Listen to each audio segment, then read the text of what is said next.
اعوذ باللہ من الشیطان الرجیم بسم اللہ الرحمن الرحیم. عزیزان من، آج اگست 1981 کی 7 تاریخ ہے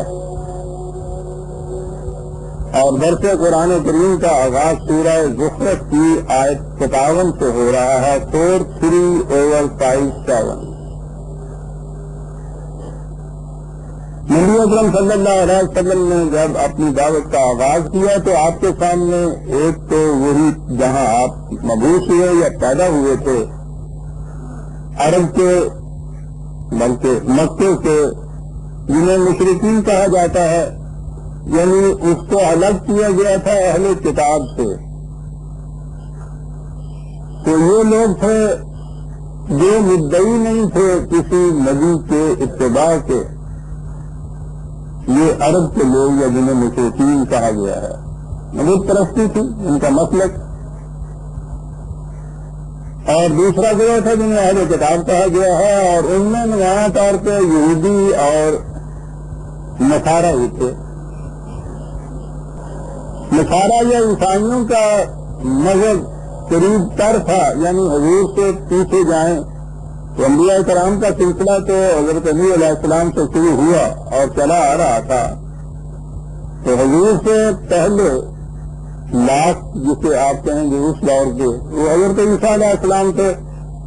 اس لیے نصارہ کے عقائد، ان کے مسالک، یہ عام طور پہ زیادہ وہاں معروف بھی تھے، مشہور بھی تھے. اب ایک بات تھی، ان میں قرآن کریم کی روح سے یہ اہل کتاب ہیں یا غیر اہل کتاب، جنہیں آپ کو کفار کہیے، مشرکین کہیے، یہ دعوت ان سب کے لیے یکساں تھی. اہل کتاب سے بھی یہ مطالبہ تھا کہ فَإِنْ آمَنُوا بِمِثْلِ مَا آمَنْتُمْ بِهِ فَقَدِ اهْتَدَوْا. ان کو بھی خدا پر، نبیوں پر، کتابوں پر جو ایمان تھا اسے تسلیم نہیں کیا جاتا تھا. اس طرح جیسے قرآن نے بتایا ہے، اگر ان پر اس طرح سے یہ ایمان لائیں تو پھر اسے ایمان سمجھا جائے گا. ان کا جو ایمان تھا ان چیزوں کے اوپر، وہ ایسے ہی سمجھ لیجیے جیسا کہ ہمارا ایمان ہے ان چیزوں کے اوپر. خدا کو مانتے ہو، خدا کو مانتے ہو.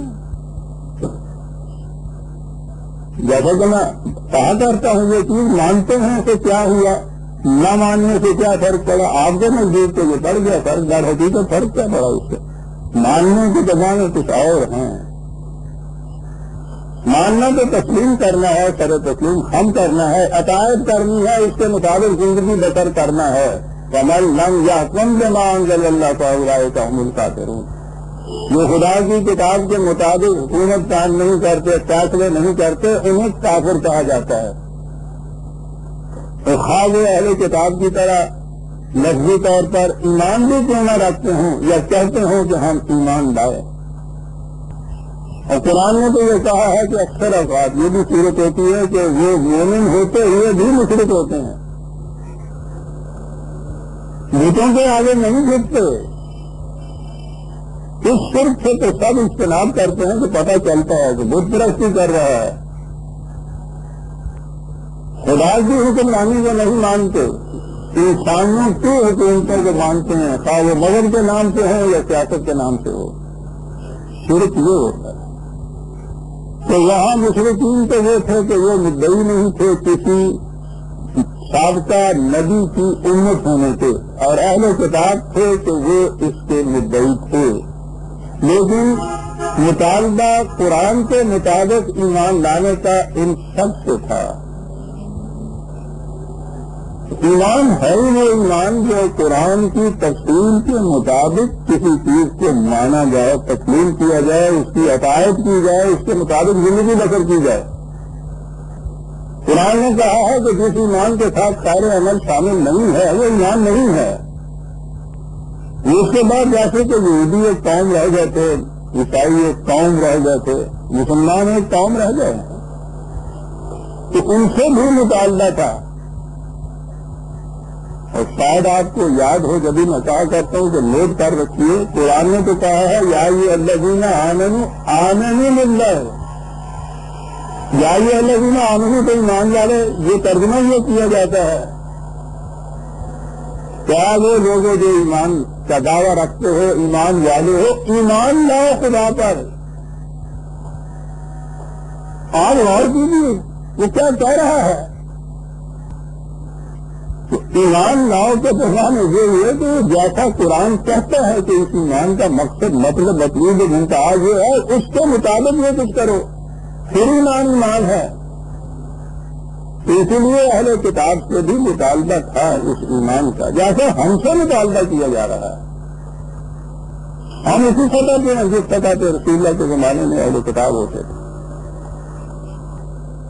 لیکن دونوں میں کچھ تھوڑا سا فرق کیا جاتا تھا، اس لیے کہ بہرحال تعریف ہو گئی تھی ان کی تعلیم میں، ان کی کتاب اصلی شکل میں باقی نہیں رہی تھی، عقائد کے اندر بھی بہت سا اختلاف ہو چکا تھا، لیکن بہرحال وہ ان انبیاء کو مانتے تھے، خدا کو مانتے تھے، وحی کو مانتے تھے، اپنے اپنے انداز سے آخرت پر بھی ایمان رکھتے تھے۔ تو ان دونوں میں ذرا سا فرق کیا جاتا تھا، اور وہ معاشرتی فرق سمجھ لیجیے، جہاں تک دین کا تعلق تھا وہ تو ان دونوں میں کوئی فرق نہیں کیا جاتا تھا، دونوں سے ہی مطالبہ تھا اس انداز سے ایمان لانے کا، کچھ معاشرتی فرق کیا جاتا تھا۔ اور پھر یہود ہو یا نصارہ، انہوں نے اپنے نبیوں کے متعلق بڑے غلط عقائد وضع کر رکھے تھے، لیکن قرآن کریم کو انبیاء کرام کو اسی سطح اسی سخت رکھتا تھا جس سخت نبوت کے اعتبار سے نبی اکرم صلی اللہ علیہ وسلم کو رکھا جاتا ہے۔ لا نفرق بین احد من الرسل، قرآن کا استاد تھا کہ ہم ان کے رسول ہونے کی جہت سے کسی میں فرق نہیں کرتے۔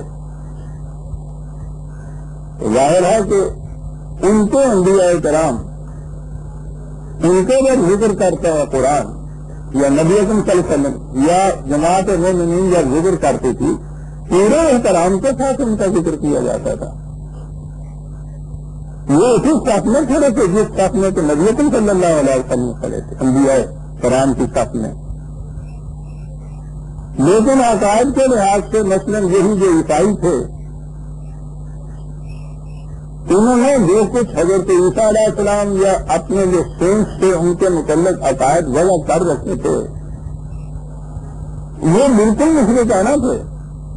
انہیں عقائد کا قرآن ذکر کرتا ہے تو انہیں بھی پھر مشرک کہتا ہے، وہ اس کو شرک قرار دیتا ہے،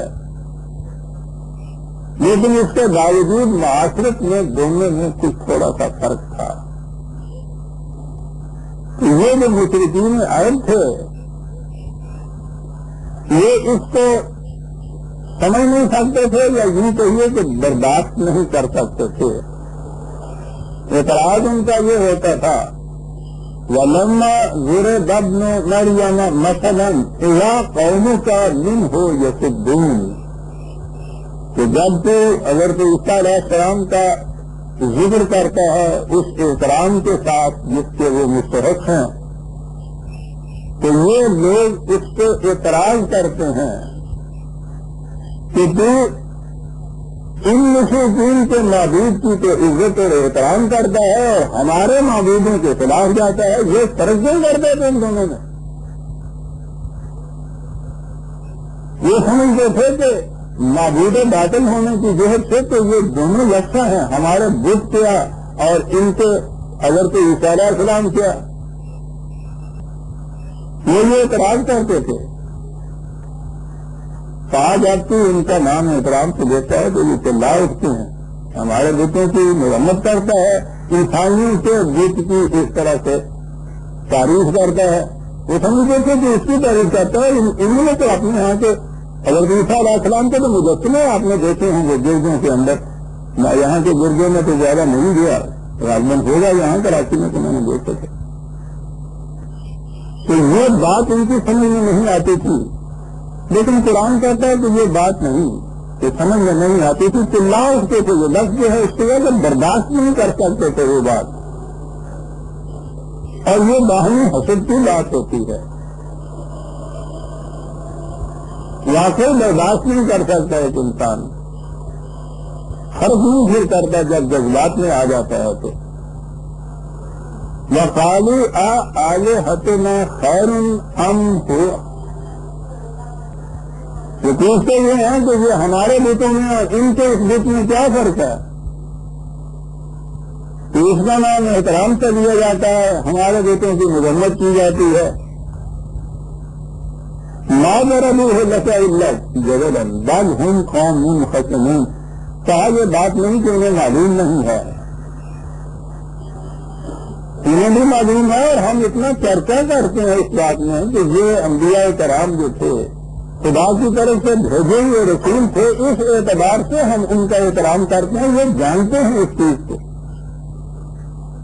اس لیے کہ اگر بعد کے انبیاء نہ بھی ہوں تو حضرت ابراہیم علیہ السلام جن کی نسل میں ہونے کا یہ اعتراف ہی نہیں کرتے بلکہ فخر سے بیان کرتے ہیں، ان کے متعلق انہیں پتا ہے نا کہ نبی کیا ہوتا ہے، اس لیے یہ جانتے ہیں اس چیز کو کہ اس بت میں اور ایک نبی میں جسے ان کے اس کی امت نے اپنی غلط نگرہی اور گمراہی کی وجہ سے ایک معبود بنا رکھا ہے، ان میں فرق ہے، ہمارے نزدیک ہم فرق کرتے ہیں ان کے اندر، انہیں پتہ ہے اس چیز کا کہ نہ تاج بحثی کی بناتے یا یہ کہ اور دلیل تو ان کو کوئی ملتی نہیں ہے، یہی دلیل دے کے یہ تمہارے ساتھ جھگڑا پیدا کرتے ہیں، کہا انہیں علم ہے اس کا، اور ہم پھر دوہرا دیتے ہیں اس بات کو کہ علم ہو یا الا عبد انعمنا علیہ وجعلناہ مثلا لبنی اسرائیل، وہ ہمارا ایک عبد تھا۔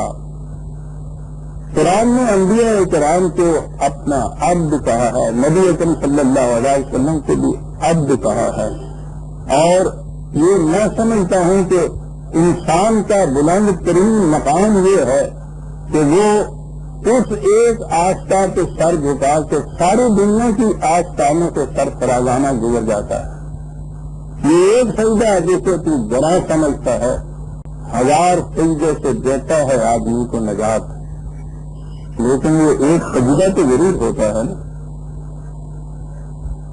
وہ سجدہ کے معنی خدا کے احکام کی اطاعت میں سے جتنی زیادہ اس میں اطاعت کرتا چلا جائے گا، وقت قرآن نے کہا ہے، جھکتا چلا جا، اطاعت کیے چلا جا اور ہم سے قریب ہوتا چلا جا، تو رسول کے اس اطاعت میں مکمل ترین مقام کے اوپر قائد ہوتا ہے۔ اس لیے اس اعتبار سے یعنی وہ جو قرآن نے ان کو ابدیت یا عبد کہا ہے، اس کے معنی یہ ہیں کہ وہ دنیا میں کسی اور کی محکومی اختیار نہیں کرتا، وہ صرف خدا کی محکومی اختیار کرتا ہے۔ ہم سے بھی جو اعتراف ہی نہیں اعلان کرایا جاتا ہے واشهد ان محمدا عبدہ و رسول، پہلے تو یہی جو رسول کا اعتراف ہم سے کرایا جاتا ہے، ایمان لایا جاتا ہے، یہ بھی بڑی عجیب حقیقت ہے، ہم تو کبھی اور نہیں کرتے ان چیزوں پہ۔ رسول اللہ صلی اللہ علیہ وسلم بس کیا دیتے ہیں، زور دیتا ہے قرآن اس چیز پر کہ وہ رسول ہے۔ رسول کے نام قاصد یا پیغام بر کے ہوتے ہیں، جو پیغام لاتا ہے کسی دوسرے کا، وہ اس کے الفاظ اس کا پیغام آپ تک پہنچاتا ہے، اپنی طرف سے کچھ نہیں کہتا۔ رسول کا بنیادی طریقہ یہ ہے کہ وہ خدا کے احکام، اس کی تعلیم، اس کے پیغامات وہ پہنچائے انسانوں تک، اور اس کو اسی لیے رسول امین کہا ہے کہ قاصد اور پیغام بر ہے اور نہایت امین ہے، نہ اس میں سے جو ہم نے اسے کہا اس میں سے کوئی ایک لفظ بھی کسی طرح سے نہ اس میں تبدیلی کرتا ہے، نہ چھپا کے رکھتا ہے، نہ اضافہ کرتا ہے۔ امین تو ضرور ہوگا نا، تو وہ جو قرآن اقرار لیتا ہے ہم سے رسول ہونے کا اس کے، اور ہر جگہ اشہد ان محمد عبدہ رسول محمد رسول اللہ، لا الہ الا اللہ محمد رسول رسول بڑی اہم چیز تھی یہ، اتنا زیادہ نبوت کا کہ ہم سے اقرار یا اعتراض نہیں لیا جاتا. نبوت تو وہ مقام ہے جو خدا سے وحی ملنا ہوتا ہے، وہ ہے مقام نبوت. اگلی بات یہ حیثیت ہے پھر اس نبی کی، وہ حیثیت رسول کی ہوتی ہے، رسالت کی ہوتی ہے. وہ اس پیغام کو پہنچاتا ہے ما ينطق عن الهوى الا ان يوحى، یہ اپنی طرف سے کچھ نہیں کہتا، صرف یہی تم تک پہنچاتا ہے. اور پہنچانے کے بعد یہ کہتا ہے کہ میں بھی اسی کی اطاعت کرتا ہوں جو میں نے تم تک پہنچا دیا. جب پہنچا دیا تو تم اور میں ایک جیسے ہو گئے. انا بشر مثلکم، یہ مثلکم کیوں کہا گیا ہے خاص طور سے؟ پیغام دینے کی حیثیت سے خدا کی طرف سے تو نبوت ہے جس میں کوئی دوسرا شریک ہو نہیں سکتا، وہاں مثلکم کی بات نہیں ہے. اس پیغام کو جب پہنچا دیا دوسروں تک، وہ جو پیغامبر تک لایا تھا پیغام، اس نے جب پیغام پہنچا دیا جس تک پہنچا دیا، وہ پیغامبر وہ جیسا ایک مقام پہ ہو گئے. پیغامبر کی خصوصیت یہی تھی نا کہ اس کے پاس پیغام تھا، تمہارے پاس نہیں تھا. جب اس نے پہنچا دیا دونوں ایک جاتے ہو گئے. اسی لیے بشر مثلکم، اور اسی لیے پیغام پہنچانے کے ساتھ ہی رسول اللہ صلی اللہ علیہ وسلم نے ہر جگہ یہ کہا کہ میں بھی اسی کی اتباع اور اطاعت کرتا ہوں، تم بھی اسی کی اتباع اور اطاعت کرو. اب اتباع نبوت کہہ لیجیے، اس میں رسول اور دوسرے غیر رسول سب یکساں ہو جاتے، یہ مقام ہو جاتا ہے رسالت کا. میں کہہ یہ رہا تھا کہ قرآن نے انبیاء کرام کو عبد کہا ہے ہر جگہ، اطاعت کی انتہائی شکل میں پورا اترنے والا. جس کو عبودیت کہا گیا ہے وہی چیز عبادت تھی، لیکن وہ تو جب دین مذہب بنتا ہے تو پھر عبادت جو ہے پرستش بن کے رہ جاتی ہے. پرستش تو بتوں کی ہوتی، خدا کی تو اطاعت ہوتی، معصومیت ہوتی. تو یہ عبودیت کا مقام ہے. معصومیت کی انتہائی شکل، اطاعت کی مکمل ترین شکل. اس حد تک کہ اگر کتنے مقامات ہیں جہاں نبی اکرم صلی اللہ علیہ وسلم نے کہا کہ میں نے یہ چیز پہنچا دی، اگر میں بھی اس کی صلاح ورزی کروں تو اس کے عذاب سے میں بھی نہیں بچ سکتا. تو یہی تو عبودیت جو ہے آج کے معنی میں لی جائے تو معصومیت کے معنی میں، لیکن کس کی معصومیت؟ صرف خدا کی معصومیت جو دنیا کے ہر آستان سے بے نیاز کر دیتی ہے. تو یہ معصومیت کوئی چھوٹا شرط نہیں ہے کہ پھر دنیا میں انسان کسی کا معصوم نہ رہے. حتیٰ کہ اس نے کہا ہے کہ تم پھر اپنے جذبات سے بھی معصوم نہیں رہتے، اور یہ آزادی کی انتہائی شکل ہے کہ جذبات بھی اس کے آکام کے تابع کام کریں. کسی انسان کا کسی دوسرے انسان کے اوپر حاکم ہو جانا یا حکومت کرنا، اس کا تو تصور ہی نہیں ہو سکتا نبی اسلام کی روح سے.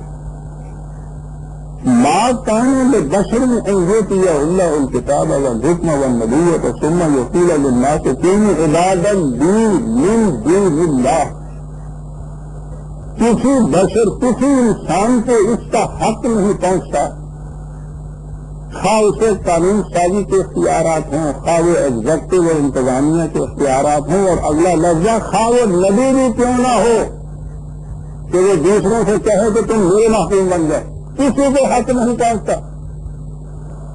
اسے یہی کہنا چاہیے کہ آؤ تم اور ہم اس کتاب کے ذریعے سے، وَيَعْلَمُونَ الْكِتَابَ وَمَا كُنتُمْ تَدْرُسُونَ، یہ کتاب جس کی ہم تعلیم حاصل کرتے ہیں، جس کے غور و خوف ہم کرتے ہیں، اس کتاب کی اطاعت سے آؤ تم اور ہم مل کر ربی بن جائیں. فریضہ نبوت، فریضہ رسالت بھی یہ ہے، اس کو بھی حق حاصل نہیں ہے کہ کسی انسان کو اپنی معصومیت اختیار کرائے. یہ ہے عبودیت، مقام عبودیت خدا کا، اس ایک کا ہو جائے. تو پھر تو ہوئی جب یہ ادھر آتا ہے تو کہتا ہے انہیں وہ جاتے بندے اللہ کی فطر السماوات والارض حنیفا وما من المشرکین. یہ ہے دعویٰ اگر تو ابراہیم علیہ السلام کی توحید کا کہ میں ساری دنیا سے کٹ کر منہ موڑ کر صرف ایک کو اپنی توجہات کا مرکز قرار دیتا ہوں اور وہ خدا ہے. اور اس اعتبار سے پھر میں مشرک نہیں رہتا. یہ انسان مشرک نہیں رہتا کہ ہر طرف سے کٹ کر منہ موڑ کر ایک ہی رشتے کے اوپر احتجاج کرے اپنی توجہات کا ایک کا محکوم ہو جائے ساری دنیا کا حاکم ہو جائے. دنیا میں پھر انسان سے ٹوٹے کی دنیا ہے. انسان سے تو انسان حاکم ہو نہیں سکتا.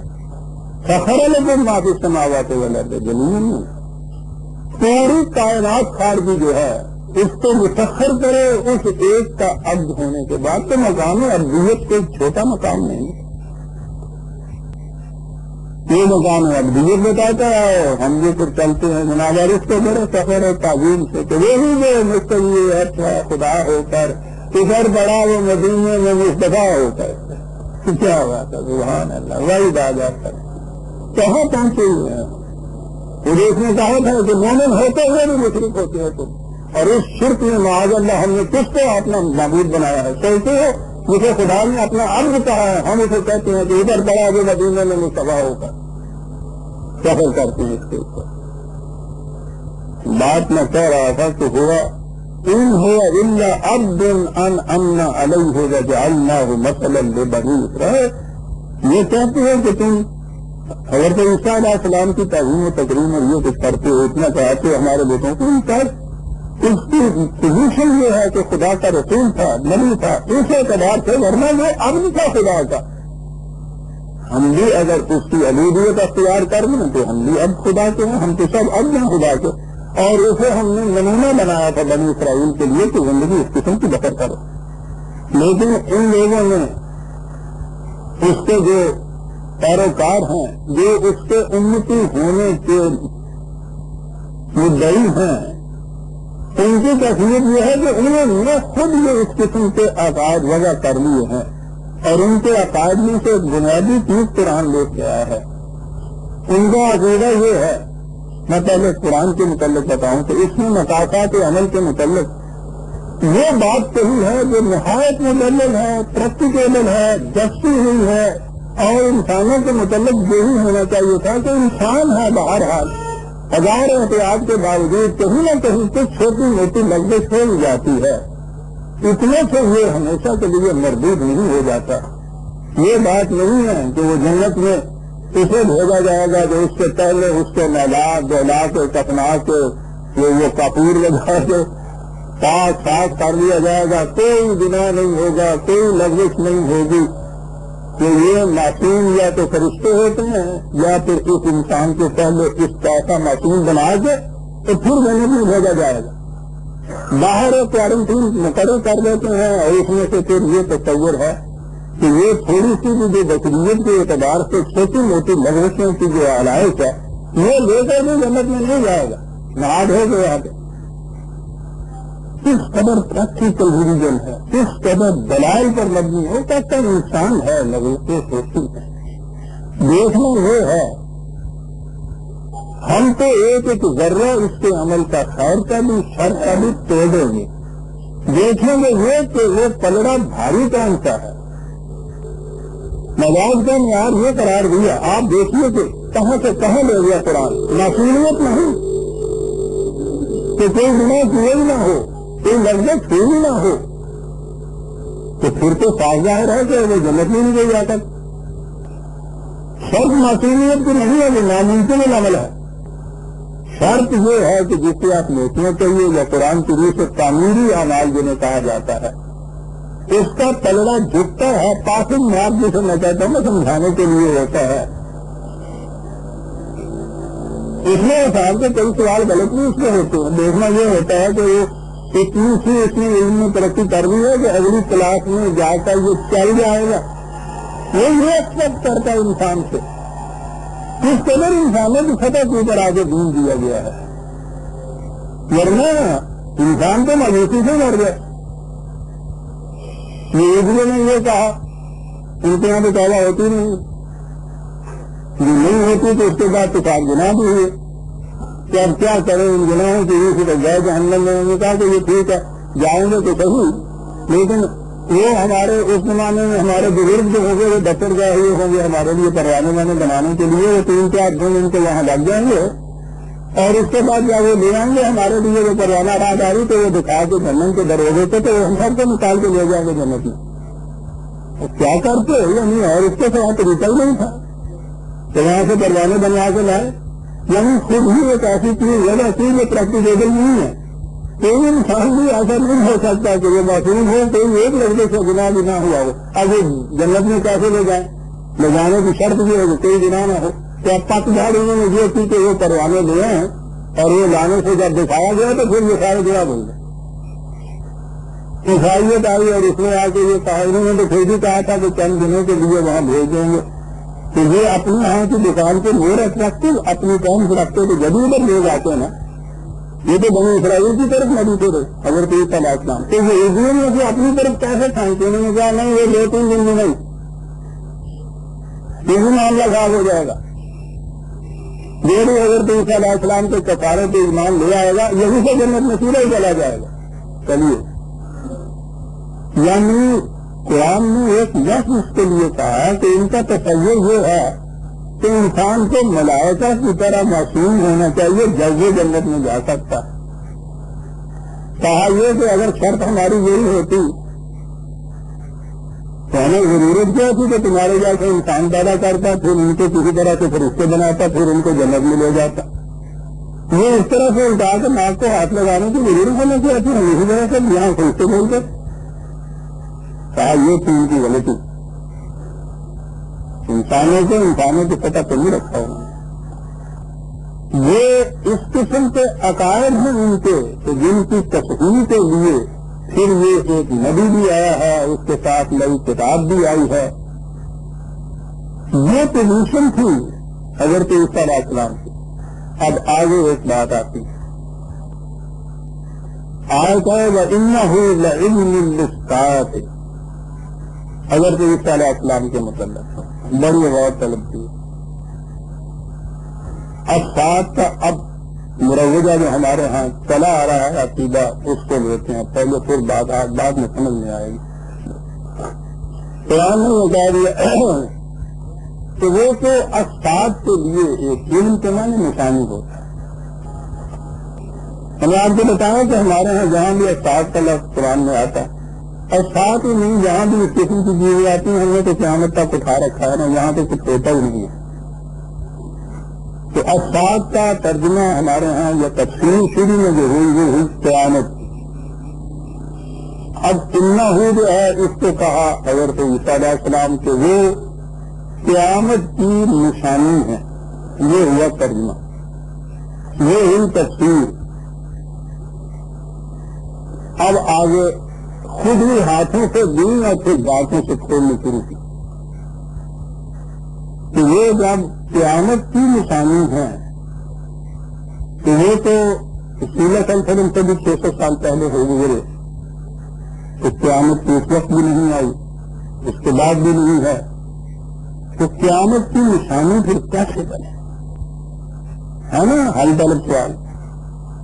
ہاں نصاب سے باہر ہے لیکن ہے تو ایسا نہیں اس کا جواب دینا چاہیے کہ صاحب کیسے پھر قیامت کی نشانی ہمیں جہاں بناتے ہیں ہم. پھر کہا کہ وہ زندہ آسمان پہ چلے گئے ہوئے اور قیامت کے قریب پھر وہ دوبارہ زمین پہ آئیں گے. اس طرح سے وہ قیامت کے آنے کی نشانی بنے گی. وہ آئیں گے وہ وہاں اس وقت آسمان پہ زندہ ہے اور وہ آئیں گے کہ وہ ان کا آنا جو ہے وہ پھر قیامت کی نشانی بن جائے گا. یہ سارا مسئلہ جو ہے حیات مسیح آسمان پہ ان کا جانا ان کا زندہ رہنا پھر اس کے بعد نازل ہونا یہ لعلم للساعۃ جو ہے اس کی تصویر ہو رہی ہے. قیامت کی نشانی بنا رہے ہیں یہ قیامت کی نشانی بنتے ہیں. یہ جو حضرت عیسیٰ علیہ السلام کے متعلق پیدائش ان کی دن رات سے وفات ان کی وفات نہیں بلکہ وہ زندہ جاوید آسمان پر. یہ سارا قصہ جو تھا یہ جو عقائد ہیں اب میری کتاب میں آپ دیکھیں گے حضرت عیسیٰ علیہ السلام کے زمانے میں یہ عقائد کوئی نہیں, بہت بعد سے یہ وضع کردہ ہے. اور زیادہ تر ان میں شدت جب پیدا ہوئی ہے وہ تو مسلمانوں کے مقابلے میں یہ مناظرے جو ہیں یوں سمجھ لیجیے کہ قرآن آیا ان کے ہاں تو یہ کتابیں اصلی شکل میں تھی نہیں, عظیم انقلابی کتاب. رسول آیا اتنا بڑا انقلابی عظیم المرتبہ رسول, ان پر ایمان لانے کی دعوت. اور یہ جب مقابلے میں آتا ہے تو اپنے ہاں والے کو ان سے بڑا کر کے دکھائے گا تو پھر جیتے گا نا مقابلہ میدان. یہ یہودیوں نے تو ایک ہی روایت میں مات کر کے رکھ دیا, معاذ اللہ معاذ اللہ. ساری یہ وجہ ہے, میں نے کہا کہ وہ بنی کیسی چیز ہے. رسول اللہ صلی اللہ علیہ وسلم معراج کی طرف تشریف لے گئے تو چیز کو معلوم پڑی. میں ابھی عرض کروں گا یہ کیسے تصور ہوا. اب حضرت موسیٰ علیہ السلام کے متعلق تو ان کا یہ دعویٰ نہیں ہے, معراج سے جانے کا, دور تک جانے کا دعویٰ ہے.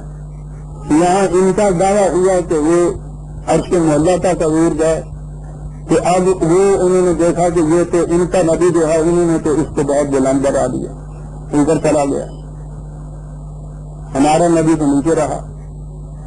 اب کیا کریں, انہوں کا بڑا آسان انداز ہے.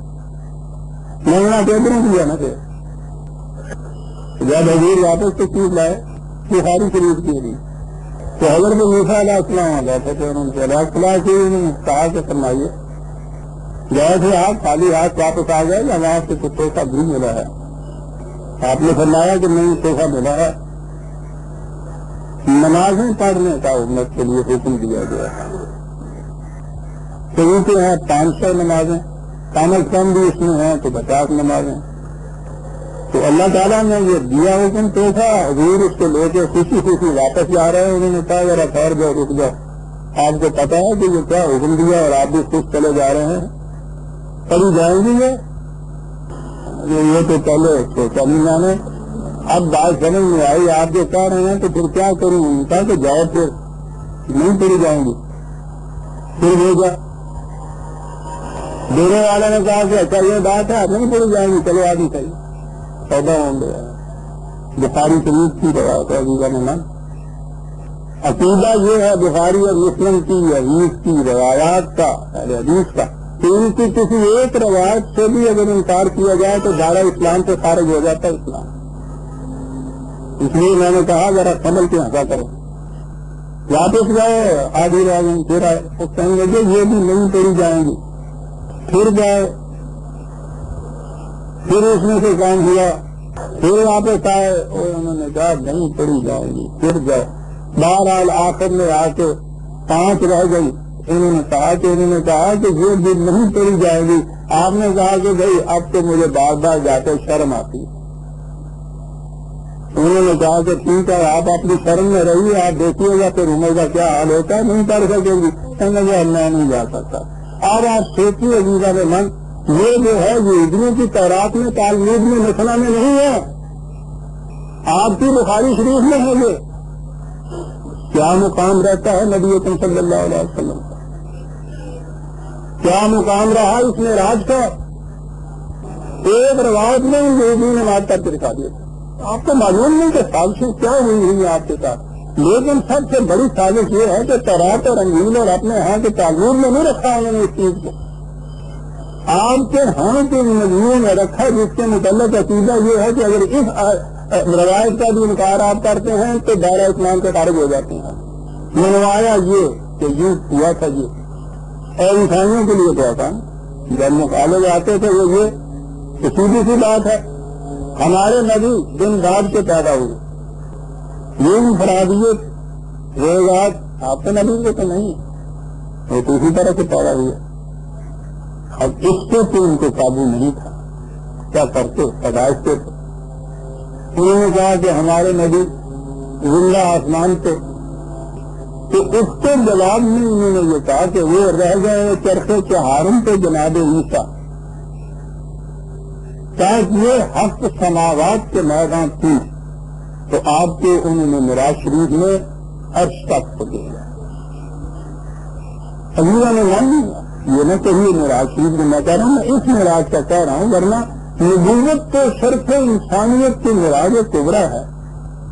میری کتاب کا نام معراج انسانیت ہے، وہ معراج انسانیت۔ تو وہ انہوں نے کہا کہ آپ عرش تک تشریف لے گئے تھے، تو وہ انہوں نے اوپر چڑھا دیا حضرت عیسیٰ علیہ السلام۔ اب اس کے بعد یہ آیا کہ وہ واپس تشریف لائیں گے تو وہ پھر ساری دنیا میں اسلام کا غلبہ کریں۔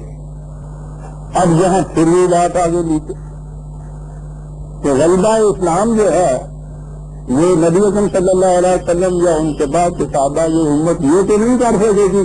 انہوں نے کہا دیکھا یہ جو کام رہ گیا تھا یہ پھر ہمارا ہی نبی آ کے کرے گا نا۔ انہوں نے کہا کہ نہیں، انہوں نے ایک تو فجر نبی علیہ السلام کا دیا،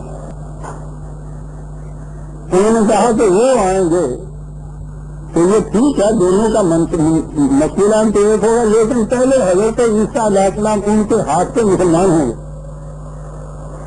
تاکہ ان کی ایک دلیل ہے کہ جو کام تمہارے ہاں سے نہ ہو سکا ہمارے نبی نے آگے کیا اس کو رد کر دیا جائے کسی طرح اور مطمئن ہو گیا کہ ہم نے دلیل کا جواب دے دیا۔ ان کے ہاتھ سے اسلام لا کے مسلمان ہو کے ان کی ابتدا میں ان کے پیچھے نماز پڑھ کے پھر یہ دونوں ملتے ہوئے جائیں گے، اصل کام تو پھر امام مہدی کا ہوگا نا جو کہتے شیعہ حضرات کا تو حضرت مہدی کے متعلق اپنا ایک عقیدہ ہے، یہ ان کا عقیدہ ہے۔ میں جیسا کہا کرتا ہوں مجھے تو فرقہ بندھانا عقائد سے واسطہ نہیں ہوتا، سننے کے ہاں یہ عقیدہ ہے، انتظار ہو رہا ہے۔ وہ حضرت مسیح علیہ السلام کے آمد کا بھی انتظار ہو رہا ہے، مہدی کا بھی انتظار ہو رہا ہے، جبکہ آگے کہتا ہوں آ گئے ہیں تو اس کے پیچھے پڑ جاتے۔ میں نے جس زمانے میں یہ چیز مناظروں کی ہوا کرتی تھی اس زمانے کی یہ بات ہے، میں نے کہا یہ عجیب چیز رکھی ہوئی ہے تم لوگوں نے، مجلس قائم ہے اس میں کرسی بٹھا رکھی ہوئی ہے صدارت کے لیے، تو وہ صدر اس پہ بیٹھنا جو آ کے بیٹھتا ہے تم اس لیڈر لے کے اس کے پیچھے پڑ جاتے ہو، اس کرسی کو کیا نہیں اٹھا دیتے۔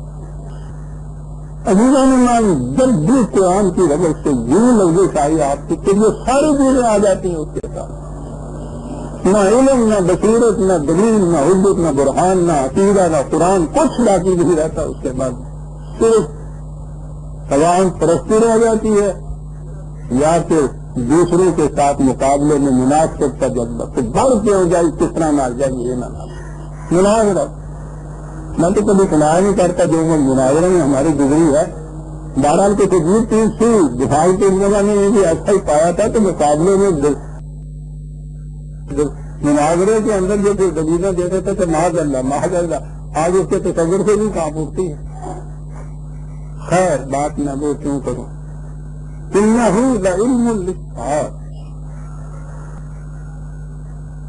قرآن کریم میں آپ دیکھیے الساعۃ قیامت ہی نہیں ہے، یہ یہاں جو انسانوں کی دنیا کے اندر منفرد انقلاب آتے ہیں اس کے لیے یہ لفظ الساعۃ قرآن نے استعمال کیا ہے۔ یہی انقلاب عظیم جو نبی اکرم صلی اللہ علیہ وسلم کے ہاتھوں آیا تھا اس کے لیے الساعۃ کا لفظ قرآن میں آیا ہوا ہے، اور یہ کوئی چھوٹی قیامت نہیں ہوتی، انورٹڈ کاموں میں میں قیامت کہوں گا، انقلاب اس قسم کا آ جانا، یہ تو قریش عرب سے پوچھیے کہ یہ قیامت کیا آئی تھی ان کے لیے، پوچھیے ایران کے مجوسیوں سے، پوچھیے رومات الکبریٰ سے کہ یہ قیامت کیا آئی تھی۔ نہ نبوت باقی، یا کہیے یوں کہ نہ کیسر و کسریٰ باقی، نہ فرعون باقی، نہ قارون باقی، نہ حامان باقی۔ اندازہ لگائیے اس قیامت کا، انسانوں کے ہاتھ سے اقتدار چھنے، غصب و نہب کرنے والوں کے ہاتھوں سے سرمایہ داری کے سامان اور ذرائع چھنے، مذہبی پیشوائیت کے ہاتھوں سے یہ غلط اور باطل کے جتنے عقائد اور ان کی تعظیم و تکریم کی چیزیں تھی یا پیشہ ورانہ مفاد سے سب چھنے، انسان مساوات کی صف میں کھڑے ہو گئے. یہ کوئی چھوٹی قیامت تھی عزیزان. یہ ہے اچھات ہوں بغدتم وہم لا یشعرون. کہا کہ کیا آپ یہ انتظار کر رہے ہیں کہ وہ انقلاب جو آنے والا ہم کہہ رہے ہیں وہ آئے اور وہ آیا کرتا ہے یا وقت آئے گا ان کو پتہ بھی نہیں چلے گا کہ کیا قیامت آ گئی ہے. یہ 4 آیتوں کے بعد یہی اچھات کا لفظ پڑا ہوا ہے اور سارے قرآن میں نے عرض کیا ہے جتنے عظیم انقلاب اس قسم کے آئے ہیں پارشد نہیں پورا انقلاب عظیم جو آتا ہے اس کے لیے اچھات کا لفظ قرآن میں آتا ہے. حضرت عیسیٰ علیہ السلام نہ رکھیے گا کیونکہ عیسائیوں نے بھی اس قسم کا ان کا ایک نقشہ دے دیا. ہم نے بھی اپنے ذہن میں کہا کہ فرقہ پوش درویش مظلوم مقہور کمزور ضعیف انسان چند ساتھ ہواری ان کو لیے بھاگے پھر رہے ہیں. اس کے بعد ان لوگوں نے جھپٹا مارا ان کو پکڑا سلیب دے دیا معاملہ یوں ختم کیا. عیسائیت نے کہا کہ نہیں وہ سلیب پہ نہیں مرے وہ زندہ آسمان پہ چلے گئے. بھائی اتنا سا نقشہ ان کا کوئی کارنامہ جیسا کہ رسولوں کا ہوتا ہے کوئی مشن اس کی تکمیل مقصد عظیم میں وہ لے کے آئے نہیں آتا. بہرحال یہ چیز دیکھنی ہو تو وہ میری یہ جو ہے شعلہ مستور اس میں وہ دیکھیے یہ بھی اتنا ہی بڑا عظیم مقصد لے کے مشن لے کے آئے تھے جیسا مقصد حضرت موسیٰ علیہ السلام یا تمام انبیاء کرام لے کر آئے تھے. انسانوں کو انسانوں کی غلامی سے چھڑانا یہ ہوتا تھا مقصد یہ ہوتا تھا منتہا نبیوں کا رسول کا. حضرت موسیٰ علیہ السلام آئے فرعون جیسے مستبد بادشاہ کے پنجہ استبداد سے بنی اسرائیل کو چھڑانے کے لیے. ان کی پوزیشن ذرا سی ایڈوانٹیجز اس لیے تھی کہ یہ قوم بنی اسرائیل جو تھی اس نے بہرحال ساتھ دیا تھا. ہوئے غلامی میں یہ پختہ تو ہوئے تھے لیکن اتنا ضرور تھا کہ جب یہ ان کو لے کے نکلے ہیں تو ان کے ساتھ چلے آئے تھے. حضرت عیسیٰ علیہ السلام کے زمانے میں یہی بنی اسرائیل تھے جن کی طرف آپ مبعوث ہوئے تھے. انہیں میں سے تھے آپ. اب یہ ایک فرعون رومت الکبریٰ رومن امپائر آپ سوچیے اس زمانے کی اس کے بندے غلامی میں یہ جھگڑے ہوئے تھے یہ بنی اسرائیل یہ یہودی یہاں سے ان کو نکالنے کے لیے آئے. لیکن یہاں مشکل یہ آتا تھی کہ وہاں حامان جو تھا وہ دوسری قوم سے تھا. یہ ان کی اپنی قوم کے حامان تھے جو ہیکل کے اندر پروف تھے جو مذہبی پیشوائی جو ان کے یہاں کی تھی احبار و رہبان جو ان کے یہاں کے تھے. حکومت کے ساتھ سمجھوتا ہو گیا ہوا تھا تو شریعت جو ہے وہ اس کا دائرہ ان کے پاس وہاں ان کی حکمرانی سیاست میں ان کی حکمرانی اور یہی نہج چلا آ رہا ہے پیشوائیت اور مدوسیت میں سمجھوتے کا. اب جو ان کی حکمرانی اپنے ہاں تھی ان کے اختیارات صرف سوائے موت کے لیے ان کو گورنر جو تھا رومن کا اس کی توثیق کی کنفرمیشن کی ضرورت ہوتی تھی. وہاں سے اس سے نیچے ہر سوال ہی خود دے سکتے اتنے اختیارات تھے. اب بھی ان کے ہاں عیسائیوں میں جب یہ چیز بعد میں آئی ہے تو ویٹیکن ایک سلطنت ہے خواہ ایک شہر کے اندر ہی کیوں نہ ہو باقاعدہ ایک مملکت ایک امپائر مل جاتی ہے. یونین کے اندر ان کا ریپرزینٹیٹو ہوتا ہے اس کے ایمبیسڈر ہوتے ہیں ایک حکومت ہے اپنی. یہ حکومت تھی ان کی یہودیوں کے احبار و رہبان کی. یہ جو نعرہ انقلاب تھا حضرت عیسیٰ علیہ السلام کا ہر رسول کی طرح ایک طرف وہ روما کے کیسر سے بھی اعلان تھا جنگ کا ایک طرف ان کے ساتھ بھی اعلان جنگ تھا. تو جو حضرت موسیٰ علیہ السلام کے مقابلے میں ان کا مشن اور زیادہ دشوار اور مشکل تھا اور جس قدر رکاوٹیں ان کے راستے میں آئی جس قدر مصیبتیں مشکلیں آئی وہ ان لوگوں کے ہاتھوں سے زیادہ آئی تھی. اگر وہ ان کے یہاں کی وہ تعبیر یا داستان مانی جائے تو سبوت کے لڑکانے کا تو فیصلہ انہی مذہبی پیشواؤں کا تھا. گورنر سے تو صرف اس کی کنفرمیشن انہوں نے کرانی تھی. آپ نے انتہائی کوشش کی اور اس کے بعد ان سے کہا کہ تم لوگ نہیں مانتے کوئی نہیں یہ سلسلہ یوں ختم نہیں ہوگا. جس قیامت کا جس انقلاب عظیم کا میں تم سے ذکر کرتا ہوں اس کی وارننگ تمہیں دیتا ہوں، وہ تو آ کر رہے گا، ضروری نہیں ہے کہ میری زندگی میں میرے ہی ہاتھوں سے ہو، یہ تو سلسلہ آگے بھی چلے گا، اس کے بعد ایک آنے والا آئے گا، اس کی تکمیل وہاں ہو جائے گی۔ عجیب بات ہے، اگرچہ یہ اناجیل بے حد محرف ہیں، تحریف ہو چکی ہے ان کے اندر، اپنی اصلی شکل میں نہیں، لیکن اس قسم کی بچے کچی چیزیں وہاں موجود ہیں کہ جن کے متعلق اب بات عیسائیوں کی یہی ہوتی ہے کہ نہیں، یہ نبی رسول اللہ صلی اللہ علیہ وسلم کے متعلق نہیں بات کی تھی، ان کے متعلق کی تھی، اس میں پولس مطلب تھا، کچھ نہیں ہے، یہ چیزیں ابھی موجود ہیں، متی کی انجیل میں ہے۔ یہ یاد رکھیے کہ حضرت ابراہیم علیہ السلام کے جو دو بیٹے تھے، حضرت اسحاق علیہ السلام، ان کی نسل جو آگے چلی تو یہ بنی اسرائیل تھے، یا جن کو یہودی کہتے ہیں۔ اسرائیل حضرت اسحاق علیہ السلام کے بیٹے یعقوب کا نسب تھا، اسی سے یہ بنی اسرائیل آگے کہلاتے ہیں۔ حضرت اسماعیل علیہ السلام، جن کو حضرت ابراہیم علیہ السلام نے حجاز میں بتایا تھا، ان کی شاخ کو یہ اسماعیل کی اولاد جو ہے، یہ عرب تھے جو اسماعیل کی اولاد میں تھے، تو یہ دونوں ادھر سے بنی اسرائیل اور ادھر سے یہ گھرانہ جس میں نبی اکرم صلی اللہ علیہ وسلم محبوب پیدا ہوئے، یہ جو ایک دوسرے سے چچارے چچیرے بھائی جن کو آپ کہتے ہیں، یہ آپس میں ان کا تعلق تھا، لیکن دو شاخیں تھیں، تو شریکہ انہوں کا دادا، شریکہ کے ساتھ تھی سمجھو، لیکن ہم تو اور طرح نہیں شریکے ہوں گے، یعنی ان کی آپس میں مخاصمت اور عداوت شروع سے چلی آ رہی، اس لیے کہ ان کی کتابوں میں بھی جو آخری انقلاب آنے والا تھا وہ بنی اسماعیل کے ہاتھوں سے آنے والا تھا، بنی اسرائیل کے ہاتھ سے یہ سب چیزیں چھن کے ادھر آنے والی تھی۔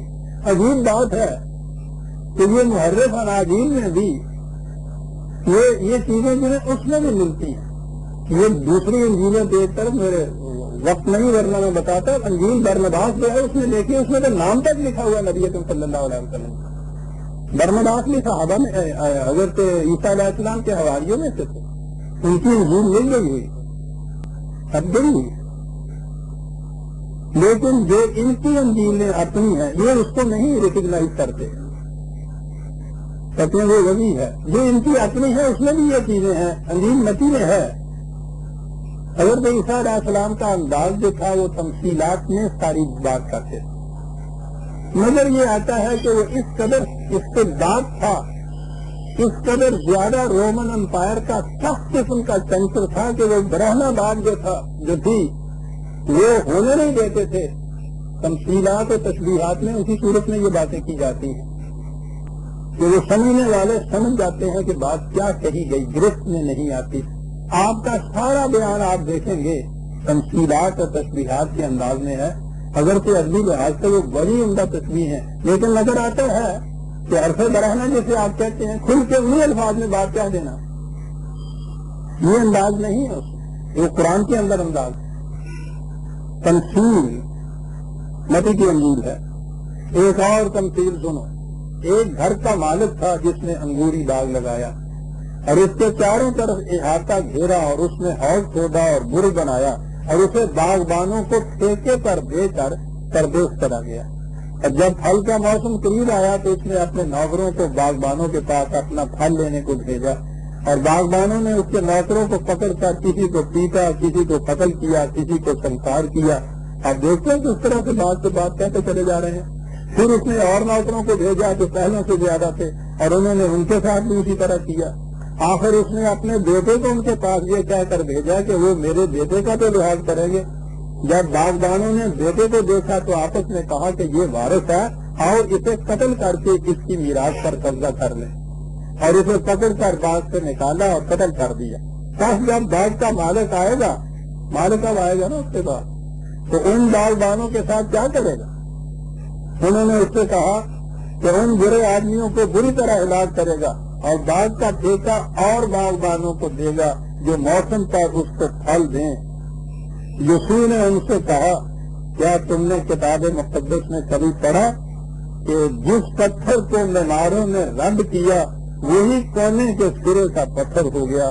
یہ خداوند کی طرف سے ہوا اور ہماری تمہاری نظروں میں عجیب ہے۔ اس لیے میں تم سے کہتا ہوں کہ خدا کی بادشاہت تم سے لے لی جائے گی اور اس قوم کو جو اس سے پھل لائے گی دے دی جائے گی، اور جو اس پتھر پر گرے گا اس کے ٹکڑے ٹکڑے ہو جائیں گے، مگر جس پر وہ گرے گا اسے پیس ڈالے گا۔ دیکھتے ہیں آپ تمثیل میں کس طرح سے ساری بات کہہ گئے۔ اور جب سردار صاحبوں اور فریسیوں نے اس سے تمثیلیں سنی تو سمجھ گئے کہ یہ تو ہمارا ہی حق میں کہہ رہا ہے۔ یہ علم الاسقاط جو ہے ویرانمن اس کی تصویریں یہ آ رہی، یہ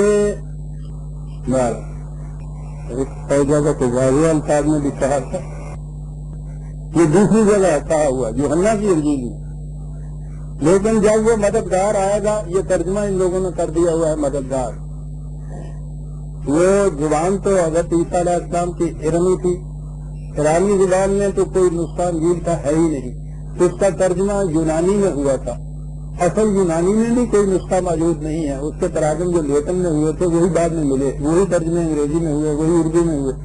اور آپ حیران ہوں گے، میرے ہاں پڑھی ہوئی ہیں کتابیں، ہر نیا ایڈیشن ان کے ہاں کا اسی زبان کا جو ہے پہلے ایڈیشن سے مختلف ہوتا ہے۔ ایک لفظ کا فارقلیت، پھر اس کے ترجمے جو وہ مختلف ترجمے ہونے شروع ہوئے۔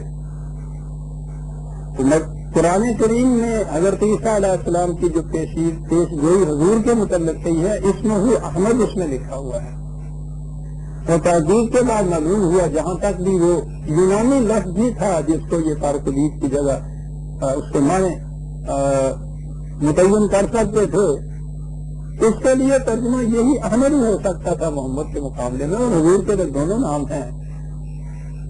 برمداس نے تو یہ نام لکھ لیا ہوا ہے، انہوں نے یہ کہا تھا، لیکن جب وہ مددگار، اب ترجمہ ان کا یہ کیا، ایک انگریزی کا جو ترجمہ میرے پاس ہے اس میں کمفرٹر ہے اس کا ترجمہ، اردو میں جو ہے وہ مددگار ہے اس کا ترجمہ۔ آپ جانتے ہیں انگریزی تھوڑی سی جاننے والا بھی کمفرٹر اور مددگار میں کیا فرق ہوتا ہے، اسے چھوڑیے، کیا کرے نکال رہی ہے۔ لیکن جب وہ مددگار آئے گا جس کو میں تمہارے پاس باپ کی طرف سے بھیجوں گا، یعنی سچائی کا روح جو باپ کی طرف سے نکلتا ہے، تو وہ میری گواہی دے گا اور تم بھی گواہ رہو، کیونکہ شروع ہی سے تم میرے ساتھ ہو اور وہ میرے پیغام کی تکمیل کرے گا۔ یہ ان کی ان محرف انجیلوں میں بھی موجود ہے۔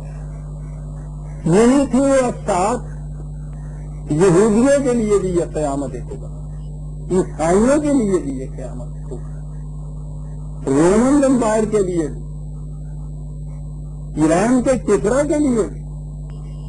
اور اگر اوپر کے درجے تک چلے جائیں آپ دیکھیں گے اس 1400 سال کے اندر ساری دنیا کے عقائد، مسالک، نظریات، آئیڈیالوجیز کے اندر جتنی تبدیلیاں آئی ہیں، وہ ڈائریکٹلی یا انڈائریکٹلی، بل واسطہ یا بلا واسطہ، وہ وہی ہے جو قرآن کریم نے کہی ہے۔ انقلاب عظیم تو یہ ہے اسقاط جو قرآن نے کہا۔ یہ حضرت عیسیٰ علیہ السلام اپنے آخری دور میں جب انہوں نے اس سازش کو دیکھا کہ یہ لوگ تو پکڑ کر صلیب کو لٹکانے کی فکر کر رہے ہیں، وہ اپنے حواریوں کے ساتھ ایک عجیب مشورے کے لیے وہاں سے چلے گئے تھے، نکل گئے تھے، پہلے ہجرت کر گئے تھے کسی دوسرے مقام کی طرف، لیکن جاتے جاتے ان سے یہ کہہ گئے تھے کہ تم نے مایوس نہ ہونا، یہ سلسلہ انبیاء کرام کا الگ الگ نہیں ہوتا، ہم سب ایک ہی ہوتے ہیں، ایک ہی طرف سے آتے ہیں، ایک ہی پیغام لاتے ہیں، ایک کے پیغام کی تکمیل دوسرے کے ہاتھوں سے ہوتی ہے، میرے بعد تکمیل کرنے والا جو ہے وہ آئے گا۔ اور قرآن میں جو سورہ اعراف میں اندر ہے یہ کہ وہ ان زنجیروں کو توڑ دے گا جن میں انسانیت جکڑی ہوئی ہے، ان بوجھل سروں کو اتار پھینکے گا جس کے نیچے انسانیت دبی ہوئی ہے۔ اور وہاں ہے کہ جب یہودیوں نے حضرت موسیٰ علیہ السلام سے یہ کہا کہ ہمارے لیے نجات اور سعادت کی راہ کون سی ہوگی، تو انہوں نے کہا کہ جب وہ آنے والا آئے گا جو اس کا اتباع کرے گا، فوز و فلاح اس کے نصیب میں ملے۔ یہ انبیاء کرام آپس میں معاندت یا دشمنی کا رشتہ نہیں ہوتا، رقابت نہیں ہوتی، دکانداریاں یہ نہیں تھی، یہ تو ایک ہی سرچشمہ تھا جہاں سے یہ سب کو پیغام ملتا تھا اور وہ اس پیغام کو پہنچانے آتے تھے، ان پر عمل کرانے آتے تھے۔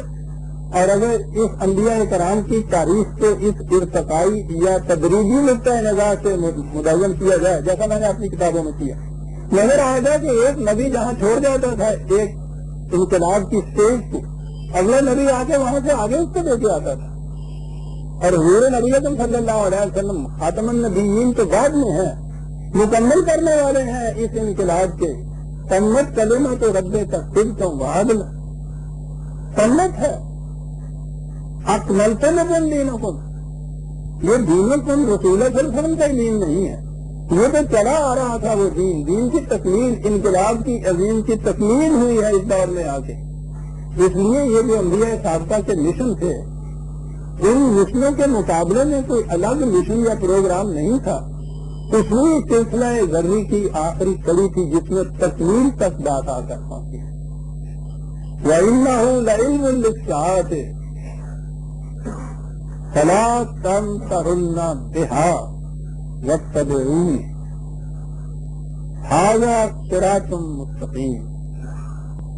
یہ حضرت عیسیٰ علیہ السلام کے متعلق اگر ہے إِنَّهُ لَعِلْمُ السَّاعَةِ، ٹھیک ہے، تو وہ اس اعتبار سے اس اساس کے نشانی دینے والے تھے کہ جو اب نبی اکرم صلی اللہ علیہ وسلم کے ہاتھوں سے رونما ہو رہا ہے. یہی تھا نا کہ جو عرب کے مشرکین جس کے خلاف تھے، یہ اہل کتاب بھی جس کے خلاف تھے، وہ اساس جو تھی، کہا کہ اس کی تو نشانیاں تمہارے اپنے پیغمبر کے نازل ہوئے ہیں. یہی پیغام ہے جو اب آنے والا ہے. اور ایک اور چیز بھی ہے، نگاہ اس طرف بھی جاتی ہے، ہو سکتا ہے کہ یہی مفہوم ہو. انہو میں جو ہو ہے یہ قرآن کے متعلق بھی ہو سکتا ہے. یہ قرآن حقیقت میں اس ایک انقلاب عظیم کا اعلان کرتا ہے، اس کی نشانی بنتا ہے جو اب آنے والا ہے. فَلَا تَمْتَرُنَّ بِهَا، اس کے متعلق کسی قسم کا کوئی شک نہ کرو. وَاتَّبِعُونِ نبی اکرم صلی اللہ علیہ وسلم ہے کہ اس کا عملی طریق یہ ہے کہ اس کو تو سب کو صبح سے بالا سمجھو جو یہ کہہ رہا ہے. عملی طریق یہ ہے کہ میرے پیچھے پیچھے چلتے آؤ. هَذَا صِرَاطٌ مُسْتَقِيمٌ، یہی سیدھا سچا راستہ ہے جو تمہیں انقلاب کی آخری منزل تک لے جائے گا. یہ بھی ہو سکتا ہے قرآن کریم کے انداز میں یہ ہے کہ ہوں کے لیے ضروری نہیں کہ ہر جگہ قرآن لکھا ہوا ہو. مختلف مقامات ہیں جس میں وہ ضمیر صرف لاتا ہے، پروناؤن لاتا ہے، اور یہ اسپیسیفکلی اس وقت خاص اس کے قرآن کا لفظ نہیں لاتا. بہت مقام ہے.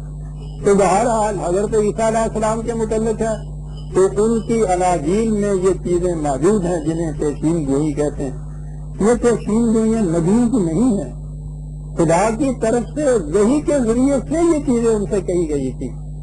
پیشین گوئی تو آنے والے غیب کا علم جو ہے اسے کہتے ہیں نا. یہ تو خدا نے کہا ہے کہ ہمارے سوا کوئی جانتا ہی نہیں. کسی انسان کے متعلق یہ کہنا وہ پیشین گوئی کرتا ہے، یہ تو خدائی بن جانے والی بات ہے. عجیبہ نے غیر میں اس کو شریک کرنے والی بات ہے، خیال ہی نہیں پیدا ہوتا. اور یہاں ہمارے ہاں کے بڑے بڑے مقرر بلکہ جنہوں نے وہ نبی ہونے کا بھی دعویٰ اس نے کر دیا، دعوے کی ساری دلیلیں پیشین گوئیاں. یعنی اتنی بات کوئی نہیں سمجھتا کہ کوئی انسان اگر یہ کہتا ہے کہ میں آنے والے واقعات کے متعلق تمہیں بتاتا ہوں تو وہ تو غیب کے علم کا مدعی ہے. اور قرآن کہتا ہے کہ یہ غیب کا علم خدا کے سوا کسی کو حاصل نہیں ہے. نبیوں میں سے بھی جسے خدا نے وحی کے ذریعے کوئی دیا اتنا غیب کا علم اسے تھا. رسول اللہ کہتے ہیں صلی اللہ علیہ وسلم کہ اس سے زیادہ مجھے بھی غیب کا علم نہیں ہے. اور یہاں روز پیشین گوئیاں چلتی. میں کہہ رہا ہوں کہ جب گاڑی دوسری پٹری پہ جا پڑے تو پھر وہ کتنی تیزی سے جائے، وہ غلط راستے کی اوپر ہی تیزی ہوتی ہے. ہر اسٹیشن جو آتا ہے وہ اسٹیشن نہیں ہوتا جو اس کی منزل کی طرف لے جاتا ہے، کوئی اور ہی اسٹیشن ہوتا ہے. یہ جو چیز کہی گئی کہ ان انبیاء کرام نے یہ بات کہی ایک میں آنے والے کے متعلق، تو خدا کی طرف سے وحی کی روح سے یہ چیز کہی گئی تھی.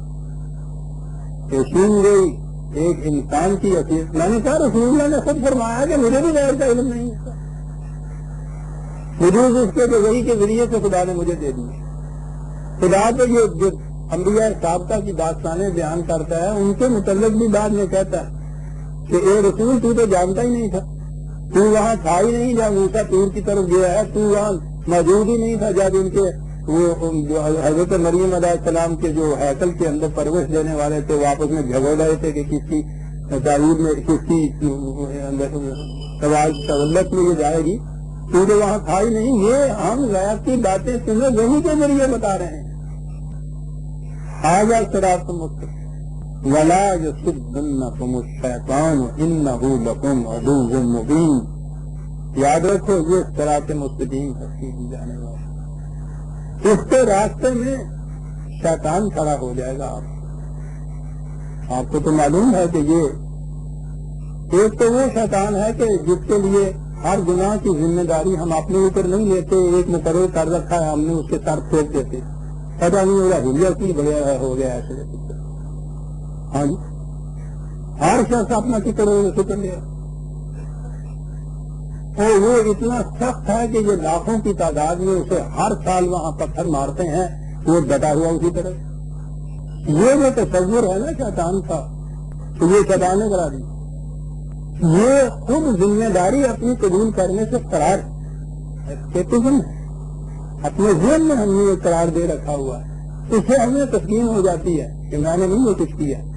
یہ وہی آپ کو اب یاد ہوگا کہ میں کہا کرتا ہوں کہ یہ وہ مسلک ہے جو خود ابلیس نے اختیار کیا تھا، یعنی شیطان نے بھی یہی مسلک اختیار کیا تھا نا. جب معصیت کی ہے حضرت آدم نے بھی، آدم نے، حضرت نہیں، آپ نبی نہیں تھے. آدم نے معصیت کی، آدمی نے معصیت کی، تو اس سے کہا کہ تم نے ایسا کیوں کیا؟ تو اس نے کہا ربنا ظلمنا انفسنا وان لم تغفر لنا وارحمنا لنکونن. میرے پروردگار بھول ہو گئی، غلطی ہو گئی، بھول گیا، لغزش ہو گئی مجھ سے، میں اس کا اعتراف کرتا ہوں. اگر تو رحم نہیں کرے گا تو میں کہیں کا نہیں رہوں گا. کہنے لگے کہ تم نے اپنی ذمہ داری کو قبول کیا، اپنی لغزش کا اعتراف کیا، اصلاح کا امکان ہے تم. ہم صحیح راستہ بتاتے چلے جائیں گے، جو بھی اس کو اختیار کرے گا. لا خوف علیہم ولا ہم یحزنون. کچھ نہیں بگڑے گا، گھبراؤ نہیں، مایوس مت ہو، مایوس مت ہو. بڑی چیز ہے. ابلیس کے تو لفظ نہیں مایوس تھے. ابلیس سے پوچھا تو نے کیا انکار کیا معصیت کی؟ کہنے لگا کہ کیا کہہ رہے ہیں آپ؟ میں کون؟ تمہارے حکم کے خلاف معصیت کرنے والا کون؟ تیرے حکم کے بغیر تو پتہ نہیں ہلتا، یہ سب تو نہیں کرایا مجھ سے. کہا تم وقت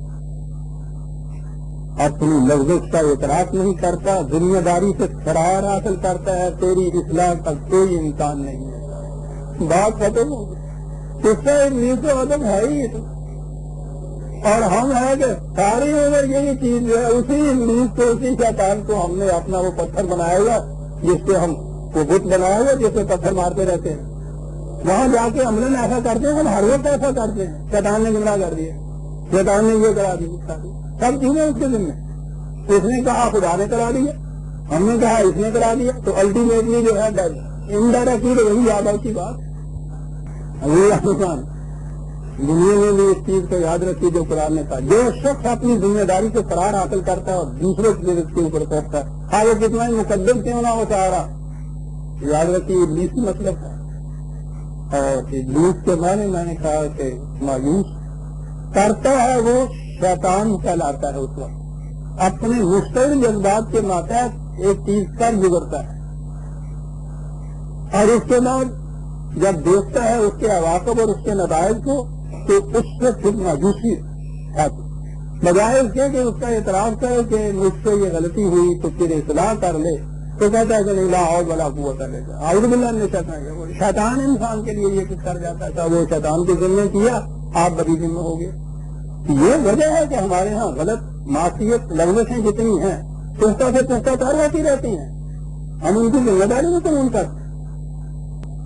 یہ چیز جو تھی، یہ کہا ولا یصدنکم الشیطان انہ لکم عدو مبین. یاد رکھو تمہارے سرکش جذبات تمہارے راستے میں کھڑے نہ ہو جائیں کہیں. بڑا سخت دشمن ہے تمہارا وہ جو ہے، تمہیں رائے راستے آنے ہی نہیں دیتا. وقت بھی ہو گیا ہے.